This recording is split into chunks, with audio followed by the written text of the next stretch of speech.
Bem-vindos a mais um Mergulho Profundo.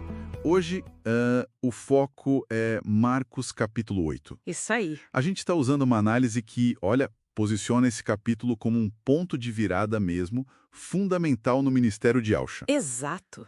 A fonte argumenta que a coisa muda de figura aqui, sabe? Como assim? Sai dos milagres mais, digamos, públicos Certo? e entra mais na revelação da identidade real de Yahshua. E, o que é crucial, né, o caminho dele para o sofrimento. E é interessante notar, a análise usa uma terminologia bem específica, como criador, e umas palavras tipo talmidim. Sim, buscando essa conexão com as raízes hebraicas, aramaicas, uma perspectiva teológica particular. Nossa missão aqui é, então, desvendar essa leitura e extrair o essencial dela. Vamos lá? Com certeza. É quase como uma peça, sabe, esse capítulo. Começa com um milagre parecido com outro anterior. A multiplicação dos pães, de novo. Isso. E mesmo assim os talmidim, os discípulos, continuam meio sem entender direito. Persiste a dificuldade. Uhum. Aí vem a revelação. Yahshua é o Messias. Mas logo em seguida, tipo na sequência, vem um anúncio chocante de que ele vai sofrer. Uau. É uma estrutura bem intencional mesmo, para forçar a gente a encarar essa falta de compreensão espiritual deles, sabe? Prepara o terreno para verdades mais duras. Entendi. Então, começando por essa segunda multiplicação, alimentando 4.000, a fonte dá um destaque para a compaixão de Yahshua, a Rahamim. Sim, essa palavra é forte. Dizem que a raiz hebraica tem a ver com útero, né? Tipo, uma misericórdia profunda, visceral, do próprio Criador. E acontece na Decápolis, uma área mais gentia, mostrando que essa compaixão não tem fronteiras, alcança todo mundo. Exato. E tem até o detalhe cultural, né? Ele manda a multidão reclinar-se, que era uma postura de gente livre, de honra nas refeições judaicas. Tratando eles como convidados de honra, tipo um prenúncio do banquete messiânico que eles esperavam. Pois é. E aí, logo depois dessa demonstração de compaixão e provisão, o contraste. Chegam os prushim. Os fariseus, né, que o nome significa separados, muito ligados à pureza ritual. Isso. E eles pedem o sinal do céu. Quer dizer, algo espetacular, cósmico. Mas ele recusa, ele suspira profundamente no espírito dele, no ruar. Por quê? Bom, a análise sugere que o maior sinal, o pão multiplicado pela compaixão, já estava ali. Mas eles queriam outra coisa, um show. Ignoraram o que estava na frente deles. E aí que entra o aviso sobre os chametes, o fermento, o dos Purushim e o de Herodes. Isso, a fonte conecta o fermento dos prusim, a hipocrisia, ao legalismo vazio. E o de Herodes, mais aquela astúcia política, a corrupção do poder mundano. Mas o irônico é que os talmidim, os discípulos, ouvem fermento e pensam, Pão?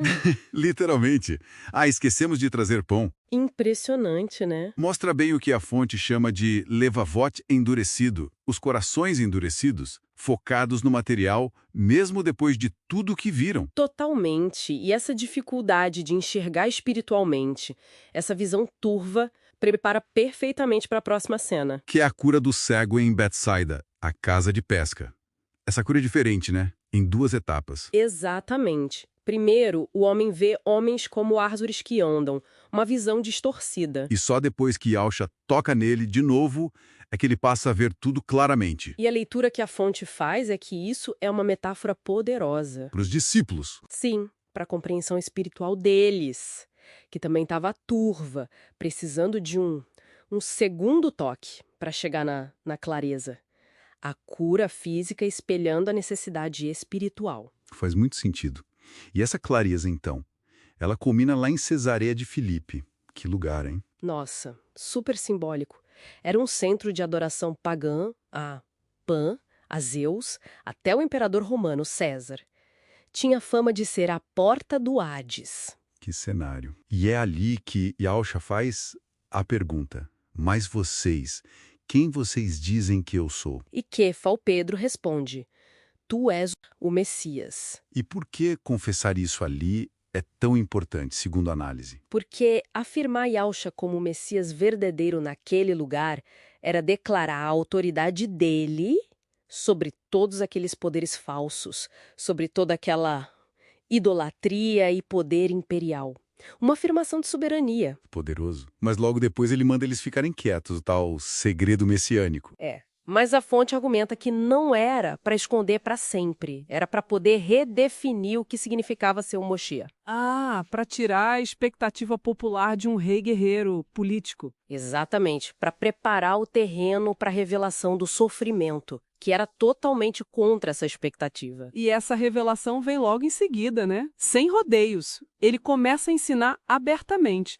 O Ben Adam, O Filho do Homem, um título que ecoa lá o profeta Daniel. precisa sofrer muito, ser rejeitado pelos líderes religiosos, os anciãos, os Ekanim, os sacerdotes, Kohanim, os escribas, Sofrim, ser morto e depois de 3 dias ressuscitar. Imagina o choque disso para os discípulos. Acabaram de confessar ele como Messias e ouvem isso, tanto que Kefa, Pedro, repreende. Ele simplesmente não aceita a ideia de um Moshia sofredor. Não encaixava na cabeça dele, né? E a resposta é, nossa, muito forte. Para trás de mim, Satã. Não é chamar Pedro de demônio em pessoa, mas identificar a perspectiva dele, você só pensa nas coisas dos homens como uma tentação, algo que se opõe diretamente ao plano do Criador. Uma perspectiva satânica, no sentido de adversária. Entendi. Então, a identidade messiânica e o sofrimento estão totalmente conectados. Não dá para separar. Exato. E isso leva direto a chamado para o discipulado, que é radical. Todo aquele que vir após mim, negue-se a si mesmo e tome sua estaca de execução e siga-me. Que imagem! A estaca de execução. É uma inversão completa de valores, né? Perder a própria vida a Shaim por causa de Yausha e da Bessorá, das Boas Novas, é o único jeito de, paradoxalmente, salvar a vida de verdade. E ganhar o mundo inteiro o Olam Hazé, como diz a fonte, não vale nada se a alma se perder no processo. É uma escolha muito clara que o capítulo coloca. Muito clara. E termina com aquele aviso bem sério. Não se envergonhar de Yausha e das palavras dele nesta geração adúltera e pecaminosa. Contrastando com a vinda futura do Filho do Homem na glória, na Tiferet do Pai, o Abba, com os anjos, os Kadosh Malachim. Exato. Então, para a gente amarrar tudo, Marcos 8, por essa lente de análise, é realmente um divisor de águas. A identidade de Yausha como Moshiach é revelada sim, mas num jeito inesperado. Totalmente. Não pelo poder terreno que esperavam, mas pelo sofrimento sacrificial. E o discipulado reflete isso, exige autonegação, lealdade ao Criador acima de qualquer ganho nesse mundo. Perfeito. E talvez um último pensamento que essa análise provoca, sabe aquela cura em 2 etapas, a lentidão dos Talmidim para entender, sugere que a visão espiritual de verdade, a compreensão profunda, muitas vezes não é um clique, não é instantânea, é um processo. Às vezes é desconfortável, né? Sim, desconfortável. De sair daquela visão meio turva para uma clareza maior, principalmente quando a gente encara verdades difíceis, desafiadoras. Fica a reflexão, então. Como essa ideia de revelação gradual, de processo, pode nos ajudar hoje a lidar com as complexidades e as verdades que desafiam a gente? Exatamente. Uma boa questão para a gente continuar pensando.